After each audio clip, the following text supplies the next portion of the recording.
Today we are going to read The Log Cabin Quilt by Ellen Howard and illustrated by Ronald Himmler.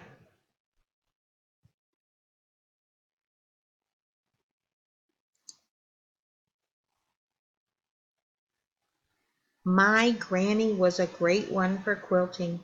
She had this big flour sack full of scraps, squares and triangles and diamonds and stripes, all colors, soft, shiny pieces from Mam's petticoats, rough, scratchy pieces from Pap's work pants, calico, softened and faded with washings from Bub's old shirts, and my hand-me-down dresses from Sis. We brought that sack of quilting scraps from Carolina, all the way in the wagon to the woods of Michigan. That was after we'd laid our Mam to rest in the old graveyard back home. My Pap never asked us did we want to stay or go. He just commenced to load the wagon. When I fetched Mam's things, her pictures and her books, "There ain't no room for such like," he said. It pained me something fierce to leave Mam's things behind. But there was no leaving Granny's quilting scraps. She heaved the sack onto the seat and glared my Pap right down.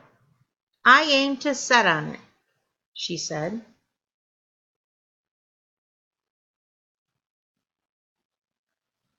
So Pap strode out ahead of the horses. Mostly, us young'uns walked to save our teeth and bones. Granny rode up on her sack, and I reckon her bones just rattled on that long and weary ride. It was coming on winter when the wagon pulled up in the place Pap said was home. A clearing in the wood seemed no home to me, but I was glad to stop. "Glory be," said Granny.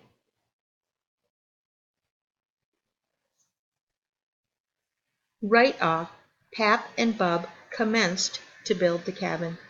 Soon the woods rang with the sound of their chopping. The clearing grew bigger as the trees were felled. We camped beside a spring and made a stump our table. Granny huddled in the wagon and pieced on her quilts.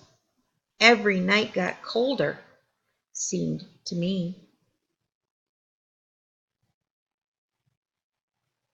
The day the cabin roof went on was a day of jubilee. Sis and I chinked the log walls with mud and grass and moss.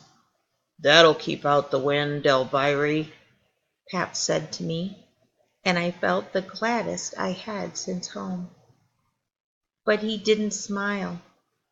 Pap never smiled these days. We unpacked the wagon and carried in our goods. Pap helped Granny walk in. "It'll soon feel like home," said Granny. But it didn't.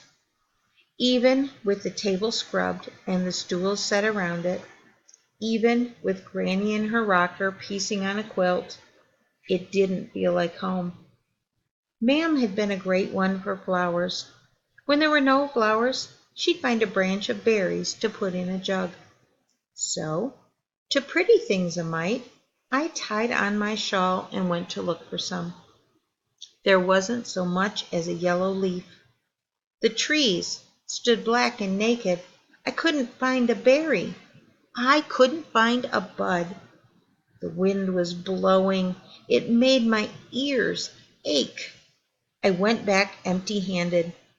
Nothing brightened the table. The walls of the cabin were bare. Granny's Bible was our only book. It didn't feel like home. In the morning, Pap went hunting. "We need meat for winter," he said. I could see by Bub's face he longed to go too. But, "Look after your sisters and Gran," Pap said. "I'll be home afore dark." He wasn't. It was a good big fireplace that Pap had made. The fire burned high and bright. Still, the cabin was cold. Outside, we could hear the crying wind. We could feel the darkness press close to the door. We did not speak of Pap alone in the woods. We never spoke of Mam. The cold shivered my back. Though my cheeks turned red, I sat so near the fire. I scorched my dress, but Granny didn't scold. She hunched in her chair, her shawl on her head, stretching her hands to the fire. I saw she wasn't piecing, as she always did of an evening. My stomach went queer to see her empty hands. "Can I fetch your scrap sack, Granny?" I asked. Granny didn't answer. "Bob," I said, "put more wood on the fire. I reckon Granny's cold." "Elviry, the fire don't need no wood," he said. "It ain't the fire's at fault. It's these walls. Let the wind blow through." "We chinked 'em good," I said. "Morning comes, we'll chink them again," Sis said, shivering in her coat. "'Pears the chinks didn't hold." I knew we had chinked those logs real tight. I jumped right up to look. What I saw was a wonder to me. The mud chinks had frozen, and some had pushed out. When I held my hand to a crack, I could feel the wind blow in. And something else, something fine and white that sifted like sugar between the logs. I touched it, and it felt cold. "Snow," said Bub. I ran to the door and pulled it open. Outside, the darkness swirled with cold. Cold I could see and feel and taste. Back home it was never so cold. "Shut that door," said Bub. I shut the door.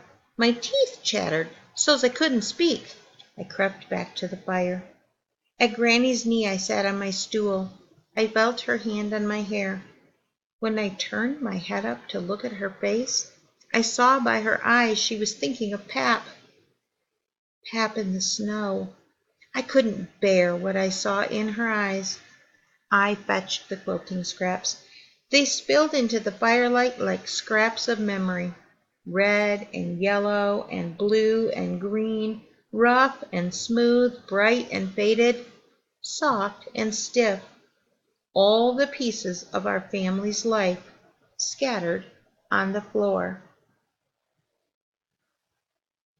I gathered up a handful of scraps and ran to stuff them in a crack. "No need to wait for morning," I said.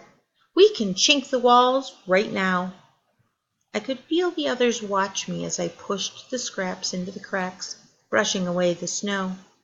Each time a little wind was stilled, a bit of cold was warmed. Then I heard the swish of Sis's skirts. I heard Bub's boots on the floor. While I chinked the low cracks, they chinked the high. Together we went around the walls, making the cabin tight. I heard the creak of Granny's chair. I turned to look at her face. It was working in the firelight as though she might commence to cry. Then I saw that Granny was laughing. "It's a log cabin quilt," she cried. Sis and I slept in Granny's bed that night, pulled as near to the fire as we dared. I was warm in the bed with Sis on one side and Granny on the other. But before I could sleep, I said a prayer. "Please rest Mam's soul and bring Pap home again." A thumping at the door woke me. As I sat up in bed, I saw Sis at the hearth baking our breakfast bread. Granny, in her rocker, held her Bible in her lap. Bub pulled open the door. A beam of sunlight as sharp as the air pierced the dusk of the cabin. On the threshold swayed Pap. He looked like to drop, but behind him he dragged home a deer. "Pap!" I cried, tumbling out of bed. "Pap!" cried Bub and Sis. Granny breathed, "Son!"